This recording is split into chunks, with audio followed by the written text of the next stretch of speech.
নমস্কার বন্ধুরা, অনেক দিন পর খাওয়ার ভিডিও নিয়ে আসলাম আজকে। এতদিন আসতে পারি নাই, মানে আমার না কুত্তা করছে, তো তার জন্য সব কিছু বয়েল খেতেছি। আমি ইঞ্জেকশন দিয়ে দিছি, ভ্যাকসিন, রেবিসের ভ্যাকসিনটা দিয়ে দিছি, কিন্তু তাও বলে বাড়ির থেকে বলতেছে যে না, তুমি সবগুলো ইঞ্জেকশন দাও, অত পর্যন্ত নিরামিষ খাও আর বয়েল খাও। তার জন্য দেখো, এই যে বয়েল ডাল, ঠিক আছে, লাবড়া দিছে এটা। আর এটা কিন্তু না জাস্ট খালি বয়েল করে খালি হলদিতে খালি কালারটা করে দিছে। আর এই যে ঘি, মানে সবার আগে ঘি দিয়ে খাইতেছি আমি।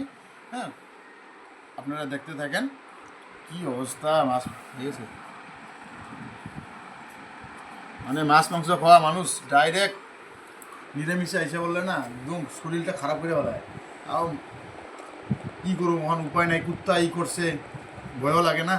জলাতঙ্ক, রেবিস নাম শুনতেই তো ভয় লাগে, তার জন্য অল্প কষ্ট করতেছে। 25 তারিখে কালকে একটা আছে আমার ভ্যাকসিন, ঠিক আছে, আর একটা আছে 4 তারিখ আছে, আর একটা আছে 19 তারিখ, ঠিক আছে। কালকে ভ্যাকসিন দিতে যাব, আপনাদের দেখাবো, ঠিক আছে। জয় সিয়াপতি রামচন্দ্র কি যায়।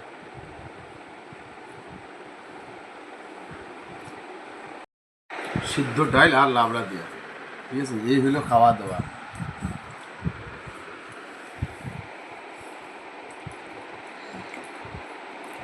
শুক্রবারের থেকে খাইতেছি।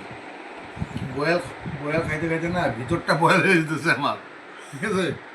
তখন মাছ মাংস খাইতে ইচ্ছে করতেছে, নাকি কষানো মাংস পাঠা এগুলা খাই। বলেছে কবে ইঞ্জেকশন দেওয়া হইব, কবে যে খামো, ঠিক আছে। আমি তো দুপুরে খাইলাম এগুলো দিয়ে, বয়েল দিয়া। আপনারা কি কি খাইলেন আপনারা নিশ্চয় কমেন্টে জানাই দেবেন, ঠিক আছে।